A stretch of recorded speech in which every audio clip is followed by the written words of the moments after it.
Moving on, Lahore کی جو situation ہے وہ اچھی نہیں ہے. سب سے پہلے کل کے میچ کے حوالے سے کامران کیا سوچتے ہیں, اور اب ان کی مشکلات اور بڑھ گئی ہیں, اس پر کیا کہیں گے؟ مطلب کراچی والے سے مت پوچھو, لاہور والے سے پوچھو نا. یہ اس لیے کہا ہے کہ زیادہ ٹائم اب کراچی میں گزرتا ہے. جو مرضی کر لو, میں اس لائن سے نہیں جی. دیکھیں بہت مشکلات, اور جیسا سوچا جا رہا تھا کہ لاہور قلندر کا کمبینیشن ٹیم جیسے بنائی ہے بڑی زبردست, لیکن ویسا پرفارم کر نہیں سکے اپنی غلطیوں کی وجہ سے. ٹیم کا ابھی بھی میں کہتا ہوں کمبینیشن اچھا, ڈیسیژن اچھے نہیں ہو رہے کیپٹنسی میں, بالرز کو اچھا یوٹیلائز نہیں کر رہے. اس کے بعد بیٹنگ آرڈر آپ دیکھ لیں, کل کا میچ تو میرے خیال سے جیسے رسی وینڈرڈوسو کھیلا ہے 50 بالوں پہ 100, زبردست بیٹنگ, مزہ آیا اس کی بیٹنگ دیکھنے کا. بندہ لگا ہوا ہے کہ نہیں بھائی پشاور زلمی کو ہم نے ایزی نہیں رہنے دینا, اور پریشر میں رکھا ہوا تھا جتنی دیر وہ کھیلتا رہا. Very true. اور ایسی بیٹنگ کم ہی نظر آتی T20 میں, لیکن پشاور زلمی نے جہاں پہ 220 225 ہو رہے ہیں وہاں پہ سکور کم بھی کیا, 210 رن ضرور کیے ہیں. آپ 6 اوورز کے بعد دیکھیں, پھر وہی چیز جو ہم لوگ ڈسکس کرتے آئے اس سے پہلے میچ میں, کہ جب آپ کو پتا چل گیا وکٹ ایسا ہے تو پھر آپ کا مومنٹم تو ہائی رہنا چاہیے. آپ کا تو پھر پاور پلے ختم ہونے کا تو کیا نام ہے, ایک چانس ہے ہی نہیں ہے, کیونکہ آؤٹ بھی کوئی نہیں ہوا. تو وہاں پہ بھی تھوڑا سا پشاور زلمی نے تھوڑے سے رنز میرے خیال سے مومنٹم لوز کیا. اس کے بعد بیٹنگ آرڈر دیکھیں, سکندر کو یوٹیلائز نہیں کیا, بریتھ ویٹ کو یوٹیلائز نہیں کیا, آپ نے جانداد کو بھیج دیا. ٹھیک ہے اس کا پہلا سیزن 140 اس نے اچھا کیا ہے, لیکن اس موقع پہ پریشر جو اچھے ہینڈل کر سکتا ہے, جو لے کے جا سکتا ہے سکندر یا بریتھ ویٹ, ان کو بھیجتے تو شاید یہ 3-4 بال پہلے میچ ختم ہو جانا چاہیے. شاہین نے کیا جسٹیفیکیشن دی ہے ان تمام چیزوں کی, آئیے آپ کو وہ بھی سناتے ہیں. پہلے باسط بھائی, جو شاہین کی باتیں ہیں اس سے کتنا اگری کرتے ہیں, یہ جو انہوں نے ریزنز دیے ہیں اس پرفارمنس کے لیے؟ اس نے جو بات بولی ہے نا, ایک طرف کی چھوٹی باؤنڈری اور ایک طرف کی بڑی باؤنڈری, اور اس کی وجہ سے انہوں نے جہانداد کو بھیجا, یہ اس کی سوچ ہے. ٹھیک ہے. اس سے پہلے جو 211 رن کرے نا پشاور میں, اس میں اس کا پاول کا بہت بڑا ہاتھ ہے. پاول ہی ہے نا. جی. اس نے جو 40 کرے نا, وہ بہت ڈیشنگ 40 کرے. سائم نے 55 بالوں میں کرے 88, تو ڈاؤسن نے 52 بالوں میں 104 کرے. 200 کا سٹرائک ریٹ. فرق دیکھیں, جو یہ 40 رن تھے نا, یہ مطلب میری نظر میں ان رنوں نے جتوایا پشاور کو. جہاں تک بات کیپٹنسی کی ہے, وہ بہت زیادہ انڈر پریشر ہے. حالانکہ کل اس نے بالنگ بہت اچھی کری ہے, 7 بالر یوز کرے ہیں, 7 بالر یوز کیے ہیں. بالکل, مطلب حیرت ہو رہی ہے کہ پاکستان ٹیم کا کپتان ہے, اور وہ ٹیم جیت بھی نہیں رہی, ٹیم کو لے کے بھی چل رہا ہے, اپنی پرفارمنس پہ بھی دھیان ہے. تو یہ چیز اس کا سائیڈ افیکٹ زیادہ نہ ہو جائے, اور اٹس ورینگ فار پاکستان, کیونکہ پاکستان کا کپتان ہے. آگے بالکل ہے تو ہماری لیگ ساری ٹیموں کے کپتان, لیکن آگے ورلڈ کپ بہت قریب ہے. ہم تو بات کریں گے ورلڈ کپ دیکھتے ہوئے یا نیوزی لینڈ سیریز دیکھتے ہوئے شاہین پہ, کہ بھائی شاہین کو یہ پرابلم ہو رہی ہے, اللہ نہ کرے ادھر نہ ہو جائے. ٹھیک ہے, تو ادھر کیا ہوگا پھر؟ جیسے ابھی ورلڈ کپ میں بابر کے ساتھ ہوا, ہمارا اسپن ڈپارٹمنٹ چلا ہی نہیں, ہمارا فاسٹ بالنگ ڈپارٹمنٹ نہیں چلا. تو اللہ نہ کرے ایسی چیزیں. ٹھیک ہے, کل کے میچ کا ایک اوور ویو اسٹیٹ بھی ہمارے پاس ہے جو دونوں کو کمپیئر کرتے ہوئے, تو اس سے آپ کو اندازہ ہوگا کہ کتنی سملر پرفارمنس ہے.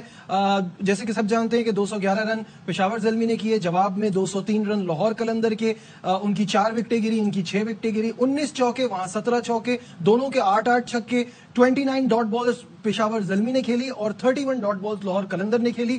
51 سنگلز, اور یہاں دونوں کے 51 سنگلز اور 12 ٹوز کیے, اور وہاں 13. لیکن اوور آل آپ دیکھیں کہ 3 رن نہیں ہے. اوور آل آپ دیکھیں کتنا کلوز رہا ہے میچ, بہت اچھا رہا. اور ڈاوسن نے جس طرح بیٹنگ کری ہے ٹاپ کلاس یار, لگ رہا تھا کہ میچ جیت جائیں گے. جب لاسٹ اوور چل رہا تھا تو میں نے کہا یار یہ تو بہت ایزی بالر ہے, اس کی تو پٹائی ہو جائے گی, لیکن اسی نے سب سے اچھا اوور کر دیا. لیکن جو ابھی کامی نے بات کری نا, سکندر رضا, بریتھ ویٹ بہت ہی زیادہ رومن پاور جیسے ہی ہیٹر ہے وہ. اس ٹائم پہ اگر بریتھ ویٹ یا سکندر آتا نا تو مائٹ بھی ہو سکتا تھا لاہور کل کا میچ جیت کے نکلتا.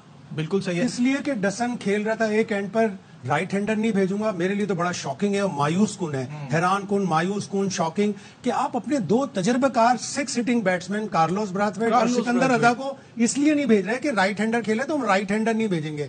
کنونشن اور ڈیٹا یہیں آ کے آپ کو مارتا ہے. اگر آپ ڈیٹا کے اوپر جائیں گے کہ رائٹ ہینڈر کے ساتھ لیفٹ ہینڈر ہی کھیلے گا تو پھر آپ کو اسی طرح کا نتیجہ ملے گا. اگر ڈسن کھیل رہا تھا اس کے ساتھ سکندر رضا آتا ہے, کوئی ایسا اس میں احتمال نہیں ہے کہ دونوں رائٹ ہی ہوں. کیا دونوں رائٹ ہی نہیں کھیلتے؟ اگر آپ رائٹ ہینڈ لیفٹ ہینڈ کے چکر میں آپ نے احسن بھٹی کو بھیجا, پھر آپ نے جہانداد خان کو بھیجا کہ نہیں ایک رائٹ ہینڈر تو کھیل رہا ہے, تو اس طرح آپ اپنے جو ہیرے ہیں, جو اپنے ایکسپیرینس پلیئر ہیں, جو 6 سٹنگ بیٹسمین ہیں, براتھویٹ اور سکندر رضا, ان کا یوز نہیں کیا, جو کہ بالکل قریب چل رہا تھا. 5 اوور میں 68 رنز زلمی نے بنایا آخری 5 اوور میں. آخری 5 اوور میں 74 رنز چاہیے تھے, اور پھر 19ویں اوور میں جس طرح ڈسن نے بیٹنگ کی 2-2 4-6-2, ان کو 20ویں اوور میں, پورے 20ویں اوور میں صرف ایک ہی گیند ملی جس پہ انہوں نے لیگ بائی لیا. انہوں نے وہ لیگ بائی نہیں لینا چاہیے تھا, اس لیے کہ ان کی ہٹیں لگ رہی تھی, نئے بیٹسمین کی ہٹ ہی نہیں لگی. Very true. اچھا یہ دونوں سے, آپ دونوں سے جاننا چاہوں گا, بیکاز اس میں نا کرکٹرز اس بات پہ بڑا ہوتے ہیں رائٹ اور لیفٹ کا combination, but if you have good players, good power hitters جن کی فارم بھی اچھی لگی ہوئی ہے, تو آپ ان کو یوز کیوں نہیں کر سکتے؟ کامران پہلے آپ, پھر باسط بھائی کی طرف بھی آتے ہیں. اس چیز کے تو میں بہت خلاف تھا. ورلڈ کپ میں بھی سنتے آتے ہوں گے تو کہ لیفٹی بیٹسمین آئے گا تو اسپنر لگا دیں گے تو لیفٹی پھنس جائے گا.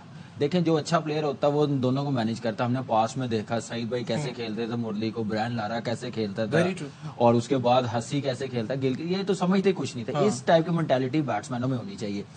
اگر جیسے شاہین کا آپ نے انٹرویو دکھایا ہے, کیا وہ آخری 2 اووروں میں لیفٹ رائٹ اس کو یاد آنا تھا؟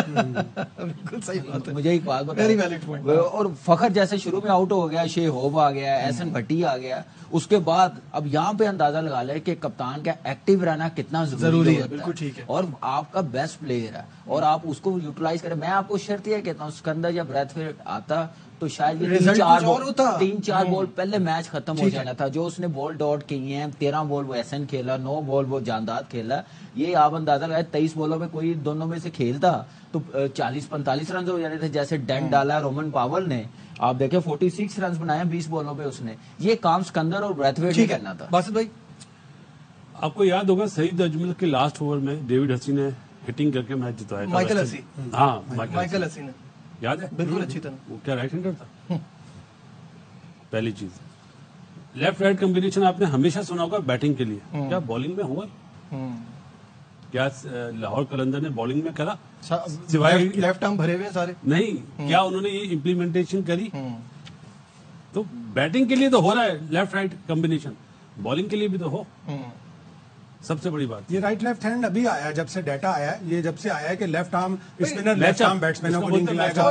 اور ان آئیڈیل کنڈیشن اچھا بھی ہے لیفٹ اور رائٹ, آپ ڈسٹرب کرتے ہیں, لیکن جب آپ کے پاس پلیئر نہیں ہے تو آپ کیا کریں؟ یہ یاد رکھیے گا جملہ, اگر بال اسپن ہو رہا ہے نا تو لیفٹ رائٹ کمبینیشن بنتا ہے, پر پاٹلا پچ پہ کیا لیفٹ رائٹ. اور اگر کسی ٹیم میں سارے لیفٹ ہینڈر بیٹسمین ہیں, 6 سے 7 لیفٹ ہینڈر ہیں, تو رویندر جڈیجا بالنگ ہی نہیں کرائے, جبکہ وہ اتنا ٹاپ کلاس ون ڈے کا ٹیسٹ کا. یہ کہنے کا مطلب ہے کہ جو گریٹ لیفٹ آرم اسپنرز بھی ہیں, ڈینیل وٹوری, رنگنا حیرت, وہ انہوں نے کبھی 400 آؤٹ کر دی ہیں.